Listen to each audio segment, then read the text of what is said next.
In this video tutorial, I'm going to share to you on how you can restore missing Chrome top toolbar in Windows 11. So let's get started. The first thing that we need to do is we have to open the Chrome browser. So go to the Windows search bar and you need to simply type Chrome. Then you have to click on Google Chrome under the best match. Once your Google Chrome window is opened, you have to locate the three dots on the top right corner. Click on that to customize and control Google Chrome. Scroll down and you have to click on the settings option, the one with the gear-like symbol. In the list of options on the left pane, you have to simply click on appearance.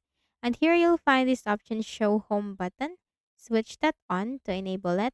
And then you will find show bookmarks bar. Also switch that on. Okay? And as you can see, so like that, as easy as that, you have easily restored missing Chrome top toolbar on your Windows 11.